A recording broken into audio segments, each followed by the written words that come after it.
오늘은 맥주 감사절을 맞이해서 원래 우리 야고보서의 말씀을 잠깐 멈추고 감사절을 좀 더 생각하고 묵상하는 시간을 가지려고 합니다. 여느 때보다 맥주 감사절, 이 감사절기를 보내기가 참 쉽지 않은 우리의 상황이라고 생각합니다. 지난 6개월 동안 우리는 한반도에 한 번도 경험하지 못했던 코로나라는 상황들을 맞이했습니다. 참 여러 가지로 우리 가운데 우여곡절이 있었고 또 경제적으로 또 신앙적으로 사회적으로 많은 어려움들의 언덕들을 넘어갔던 우리의 모습들이 있었습니다.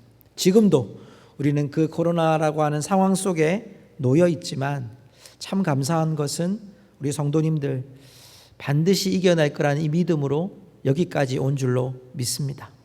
우리가 그 믿음 가지고 여기까지 왔던 우리들, 오늘 이 맥주 감사절이 어느 때보다도 더 의미 있는 시간이 아닌가. 우리에게 정말 무엇을 더 감사의 고백으로 드려야 할까.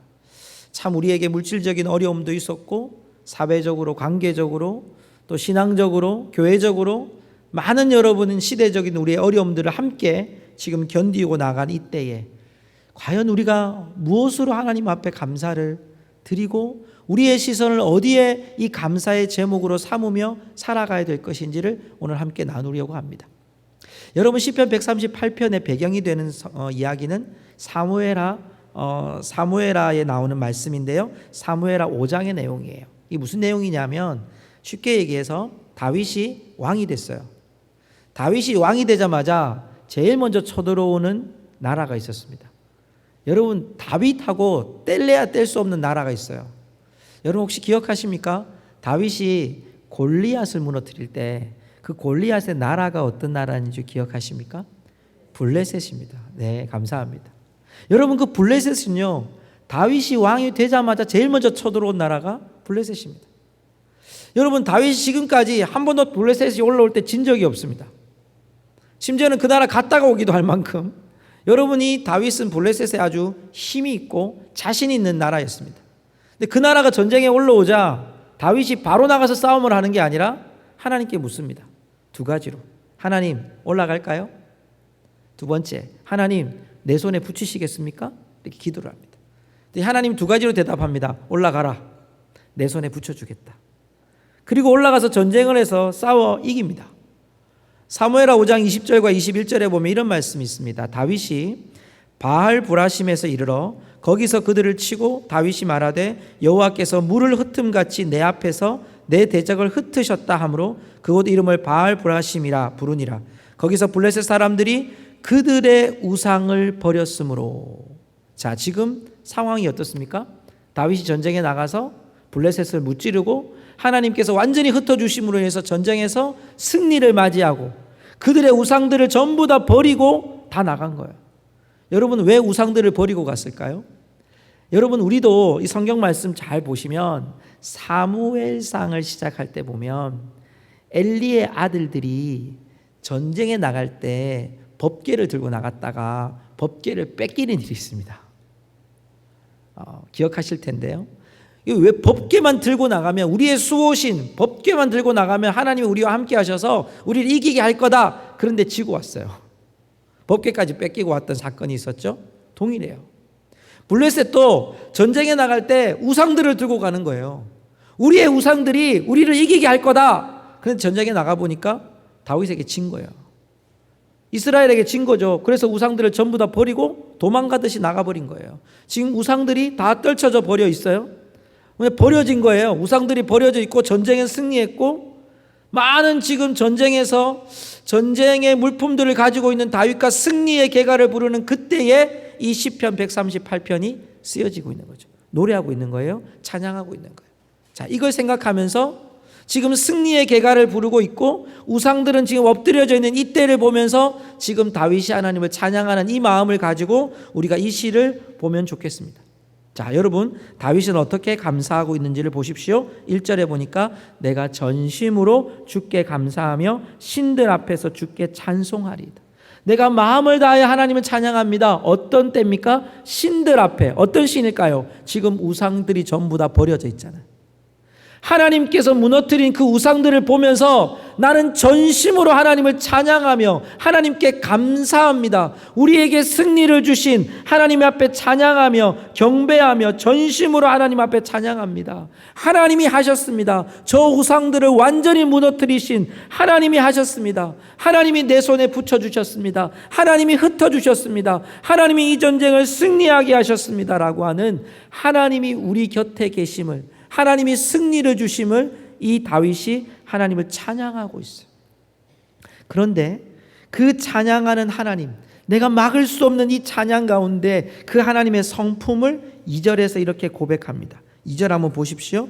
자, 우리 2절을 한번 같이 읽어볼까요? 자, 시작. 내가 주의 성전을 향하여 예배하며 주의 인자하심과 성실하심으로 말미암아 주의 이름에 감사하오리니 이는 주께서 주의 말씀을 주의 모든 이름보다 높게 하셨습니다.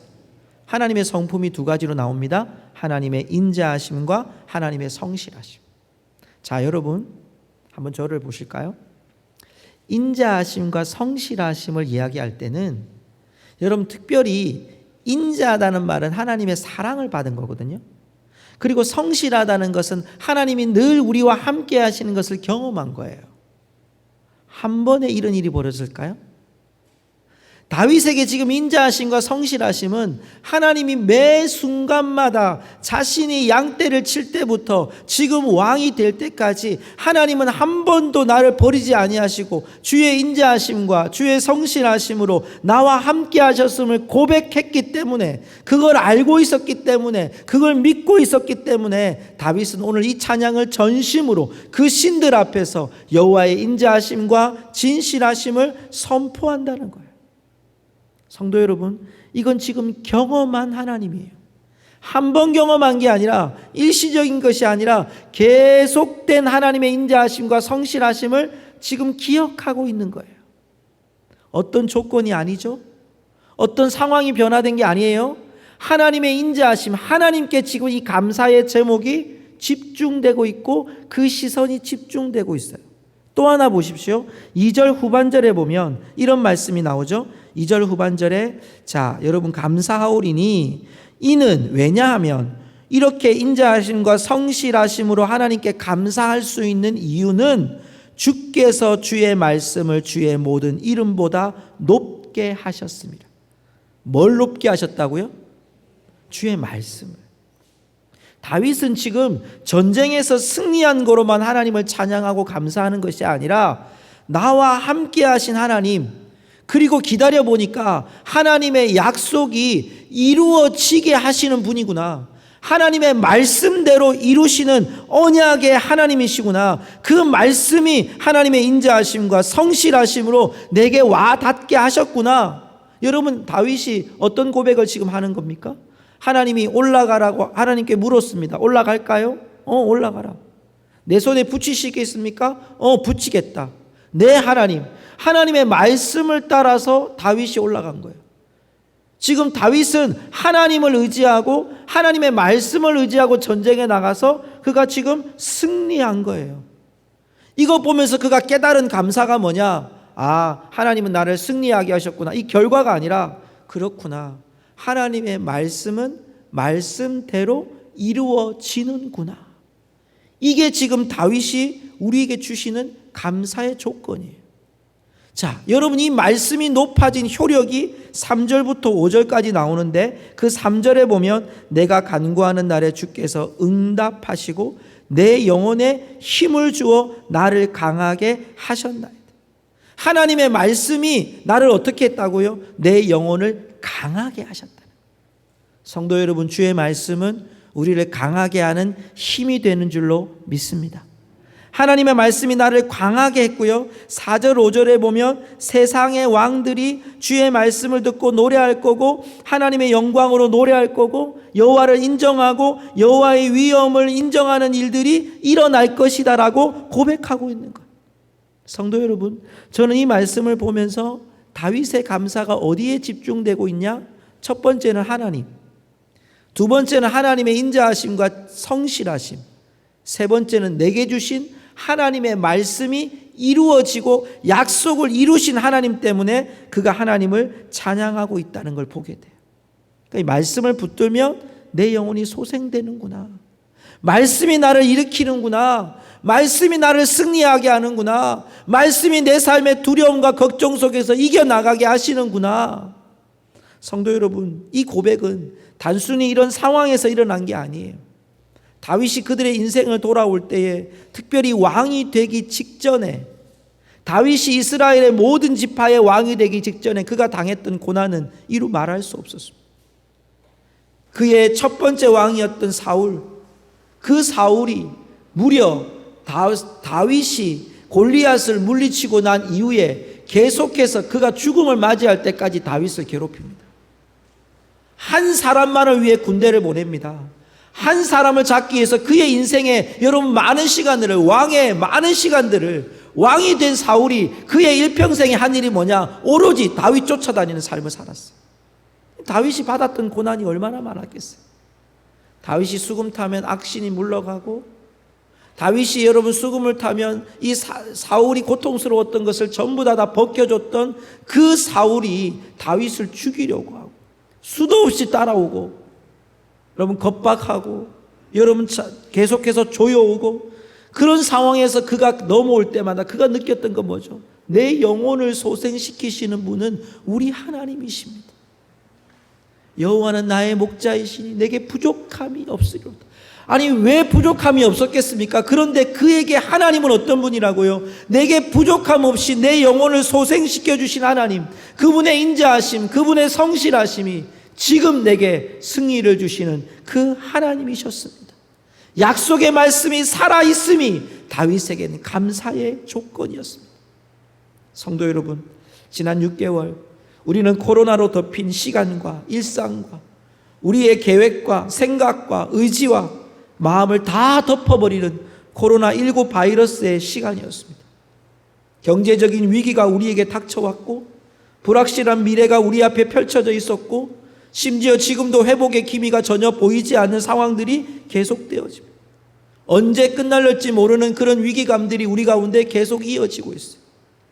여러분, 우리가 올 1월에 송구영신 예배를 드릴 때 우리의 모습과 지금 여러분 6개월이 지난 우리의 모습과 여러분 예배 드리는 우리의 자리도 바뀌었고, 우리의 삶의 패턴도 바뀌었고, 상황도 바뀌었어요. 신앙의 여러분 여러 가지 굴레 가운데 우리가 여러분 언제 여러분 이런 코로나라고 하는 하나의 바이러스가 우리의 예배를 멈추게 할 때도 있었습니다. 영상 예배로 바뀌어진 곳이 있습니다. 지금 여러분 수도권에서는 온전하게 예배 드릴 수 있는 교회가 그렇게 많지 않습니다. 그만큼 어려움들을 맞이하고 있습니다. 국가는 또 국민들의 그런 안전들을 위해서 여러 가지 대책들을 여러분 지금 펼치고 있습니다. 여러분, 이런 가운데서 우리가 살아가는 이 가운데 여러분 우리가 무엇이 감사할까요? 조건을 바라보면 불확실한 미래, 우리의 경제적인 위기, 여러분 우리의 자녀들이 지금 학교를 제대로 다닐 수 없는 그런 위기감들이 우리에게 지금 놓여 있거든요. 우리의 경제적인 사정은 어떻습니까? 일자리들이 점점 더 많이 창출되는 것이 아니라 일자리가 점점 더 없어지는 시대를 맞이하잖아요. 젊은이들이 여러분 지금 일을 하러 가야 되는데 우리의 아버지들이, 우리 어머니들이 일자리에 가서 일을 하면 여러분 반토막밖에 받지 못하는 일들이 지금 비일비재하게 일어나고 있어요. 여러분, 이런 상황 가운데 우리가 무엇을 보고 감사의 조건을 보냐는 거죠. 오늘 우리는 다윗을 봐야 돼요. 다윗은 조건의 승리의 이것에 대한 감사가 아니라 하나님의 약속은 변함이 없으십니다. 하나님의 약속은 분명히 이루어질 것입니다. 내게 주어진 이 상황 속에서도 그 상황 가운데 승리를 주신 하나님을 보면서도 그 하나님의 약속의 말씀은 변함이 없으신 하나님의 약속의 말씀을 붙들고 다윗은 감사의 기도를 드리고 있는 거예요. 성도 여러분, 우리의 감사가 하나님의 말씀이 신실하심을 붙들고 감사할 수 있기를, 찬양할 수 있기를 주님의 이름으로 축원합니다. 우리의 어떤 상황 앞에서도 하나님의 약속은 변함이 없습니다. 우리 한번 따라합시다. 하나님의 약속은 변함이 없습니다. 네, 하나님의 약속은 변함이 없습니다. 여러분, 이번 여름 성경학교 때 부르던 찬양이 이렇게 나오더라고요. 이제 정말 다 생소한 찬양이 있는데 마지막 찬양이요, 제 귀를 의심하게 할 정도로 행복한 찬양이 났어요. 하나님의 약속은 변함없어요. 일곱 색깔 무지개. 제가 어릴 때 불렀던 찬양이거든요. 근데 그 찬양 아직도 부르요. 이번에 새로운 노아 방주의 찬양을 하는데 그 찬양이 나와요. 하나님의 약속은 변함없어요. 하나님의 약속 변함없으심을 무지개로 보여주셨다는 거예요. 성도 여러분, 하나님의 그런 구원의 약속은 지금도 ing, 지금도 진행형으로, 지금도 우리의 구원을 이루어가고 계심을 믿으시기를 바랍니다. 이 코로나 사태 때문에 우리의 여러분 약속이, 하나님의 약속이 여러분 무너지거나 하나님의 약속이 변경되거나 절대로 그런 일이 없으실 겁니다. 하나님의 구원의 약속은 반드시 이루실 것이고 그 약속을 우리 가운데 허락하여 주실 줄 믿습니다. 그러기에 우리가 하나님을 찬양하고 경배해야 된다는 거예요. 그러면서 다윗이요, 하나님의 세밀하신 모습들을 우리에게 보여줘요. 오늘 여러분 6절과 7절을 보면요, 하나님이 어디에 계시냐면 여호와께서는 높이 계셔도 이렇게 되어 있어요. 하나님이 위에 계시죠. 그러면서 낮은 자를 굽어 살피시며 멀리서도 교만한 자를 아신다 그랬어요. 하나님께서 어떻다는 거예요? 하나님이 지금 보고 계신다는 거예요. 하나님의 보고 계심이 7절 보세요. 7절 보면 하나님께서, 여호와께서 보세요, 내가 환난 중에 다닐지라도 주께서 나를 살아나게 하시고 주의 손을 펴사 내 원수들의 분노를 막으시며 주의 오른손이 나를 구원하시리이다. 자, 여러분 오른손을 한번 들어보세요. 자, 주의 오른손이 뭐 하시는지 보세요. 주께서 나를, 한번 따라 합시다, 살아나게 하시고. 자, 하나님 첫 번째 살아나게 하시고, 두 번째 주의 손을 펴셨어요. 펴셔서 하시는 게 뭐냐? 내 원수들의 분노를 막으시며. 따라 합시다. 막으시며.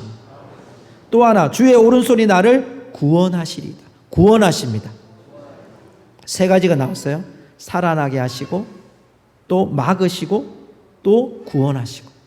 우리 세 가지 한번 해봅시다. 시작. 살아나게 하시고, 막으시고, 구원하시고. 할렐루야.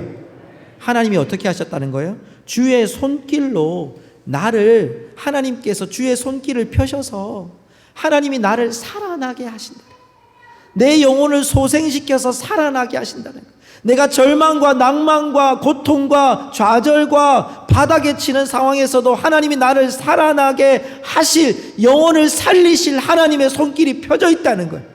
대적들이 우리를 막으신 하나님이 계신다는 거예요. 그리고 우리를 끝까지, 마지막까지 우리를 구원하실 하나님이 살아계시고 지금도 우리 가운데 역사하신다는 거예요. 그 하나님의 손길이 우리 가운데 계신 줄로 믿습니다. 그 하나님의 손길이 함께 하시기 때문에 다윗이 오늘 이 찬양을 드리는 거예요. 성도 여러분, 우리의 삶 가운데 하나님 어떤 분이셨어요?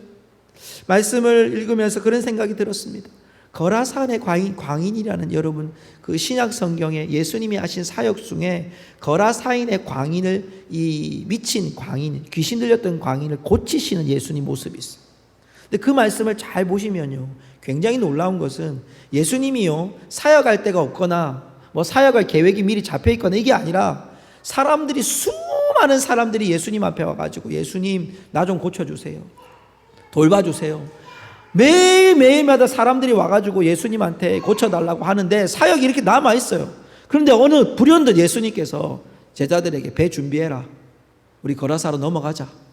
예수님 넘어가는 거예요. 가가지고요, 거라사인의 사람들이 엄청나게 와가지고 예수님 앞에 저도 고쳐주십시오, 저도 낫게 해주십시오, 이랬으면 좋겠는데 그거 없어요. 예수님이 가셔가지고 거라사인의 그 광인 막 무덤에 자고 소리 지르고 사슬에 매여가지고 있는데 다 풀어제치고, 이런 힘센 사람 앞에 딱 가가지고 예수님이 그 한 사람 고치세요. 그 한 사람을 고치셔서 예수 그리스도 앞에서 무릎 꿇게 하시고 그 영혼을, 그 귀신을 떠나가게 하시고 난 다음에 예수님이 다시 돌아와요. 누구 때문에 간 거예요? 광인 한 사람 때문에 간 거예요. 제가 그 말씀이 생각났어요.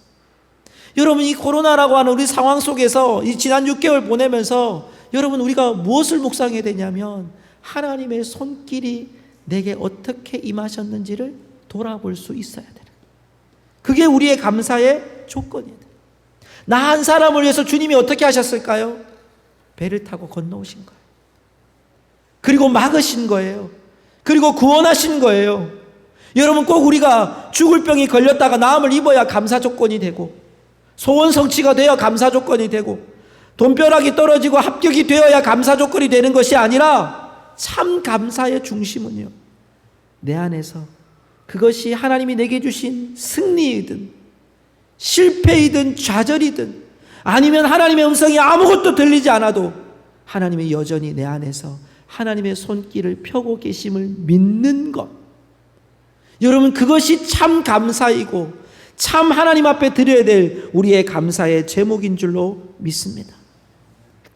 그러면서 여러분 8절을 보십시오. 우리 8절을 같이 한번 읽어볼까요? 8절 시작. 여호와께서 나를 위하여 보상해 주시리이다.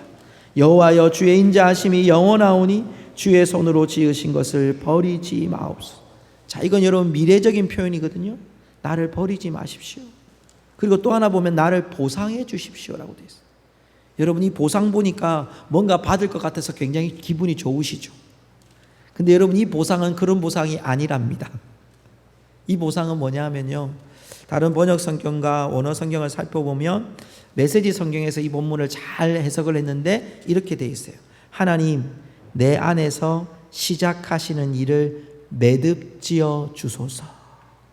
매듭지어 주소서. 주의 사랑 영원하니 나를 포기하지 마소서. 무슨 말입니까? 여러분, 우리가 하나님 앞에 보상해 주십시오, 이 말은, 하나님이 보상하리라, 이 말은 우리가 무슨 혜택을 입는 것이 아니라 하나님의 계획이 나를 통해서 그 일이 끝날 때까지 지켜주십시오, 이 말이에요. 성도 여러분, 우리의 감사가 뭘까요? 내가 하나님 앞에 생각하면 아무것도 아닌 존재예요. 그런데 하나님이 나를 하나님의 자녀로 삼아주셨어요. 삼아주신 이유가 뭐냐?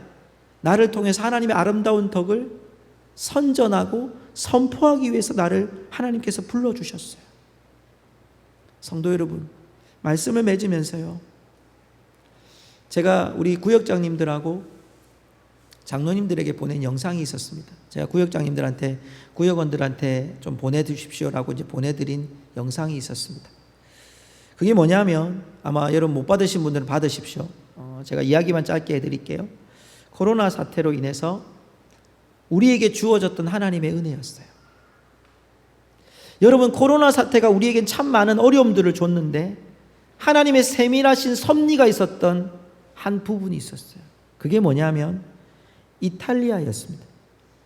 이탈리아의 율리오 오르반이라고 하는 의사가 고백하면서 썼던 그 영상에 보면, 그가 뭘 고백하냐면 매일 하루에 120명씩 사람이 죽어가고 있고, 매일 병상의 사람들이 계속 채워지고 있고, 고통 가운데 있고, 자기는 밥을 먹지 못한 지가 6일이나 됐고, 집에 가지 못한 지가 얼마나 오래된지도 모르는 시간 속에 계속 살아가는데, 그가 스스로 절망하고 낭망하고 있을 때 75세 된 목사님이 그 중환자실에 들어왔다는 거예요.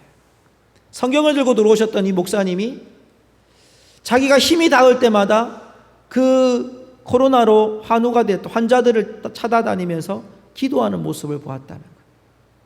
어느 때부터인가 그 목사님의 기도 속에 자신들이 들어가기 시작했고, 자신들이 쉬는 시간마다 하나님 앞에 도움을 구하는 자들로 변화되기 시작했다는 거예요. 자신들은 무신론자였고 교회 가는 부모님들을 핍박하고 과연 하나님이 살아계시냐고 물었던 그들 앞에 그 의사의 고백이, 하나님, 지금 하나님이 필요한 때입니다라고. 성도 여러분, 하나님은 지금도 우리 가운데 일하고 계시는 줄로 믿습니다. 제가 오늘 이 맥주 감사절을 맞이해서 우리 성도님들에게 너무너무 6개월 동안 감사하고 고마운 마음을 선물을 드리고 싶었어요. 그래서 제가 찬양을 한 곡 준비했습니다. 찬양의 제목은 참 좋으신 주님이라는 찬양인데요, 제가 이 찬양을 드리면서 오늘 말씀의 결론을 이 찬양으로 드리고 싶고, 우리 성도들과 함께 이 찬양을 드리고 싶습니다. 이 찬양이 오늘 제 마지막 드리는 설교의 마지막 멘트입니다. 여러분, 이 찬양 가운데 지난 6개월 동안 우리와 함께 하셨던 하나님, 그 약속을 이루어 주셨던 하나님, 그리고 그 약속 가운데 우리를 살리시고 막으시고 구원하신 하나님을 우리가 함께 찬양하고 또 기도의 제목으로 삼을 수 있는 오늘 이 시간이 되었으면 좋겠습니다. 제가 찬양하겠습니다.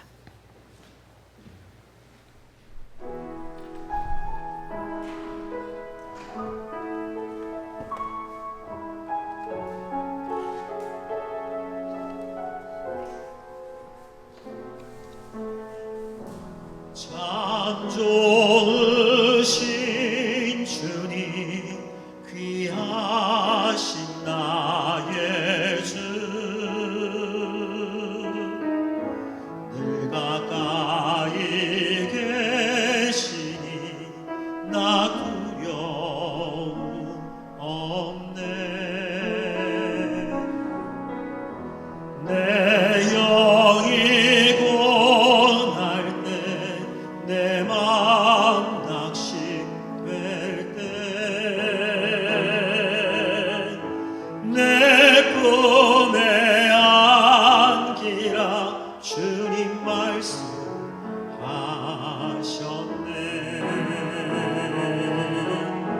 광야 같은 세상 주만 의지하며 주의 인도하심 날 강건케 하시며 주의 사랑 안에서 살게 하소서. 주만 의지하리 영원토록. 우리 한 번 더 할 때는 다 같이 한번 찬양하면 좋겠습니다. 지난 한 해 동안 우리에게 베풀어 주신 하나님의 은혜, 그분은 좋으신 하나님이십니다. 내가 두려움과 걱정과 염려되고 낙심될 때에도 우리를 살려주신 하나님, 막으신 하나님, 구원하신 하나님을 한번 찬양합시다. 참 좋으신 주님, 참 좋으신 주님, 귀하신 나의 주, 늘 가까이 계시니 나 두려움 없네. 내 영이 고날 때, 내 마음 낙심될 때, 내 품에 안기라 주님 말씀하셨네. 광야 같은 세상 주만 의지하며 주의 인도하심 날 강건케 하시며 주의 사랑 안에서 살게 하소서. 주만 의지하리 영원토록. 우리 목소리를 높여서 광야 같은 세상, 광야 같은 세상 주만 의지하며 주의 인도하심 날 강건케 하시며 주의 사랑 안에서 살게 하소서.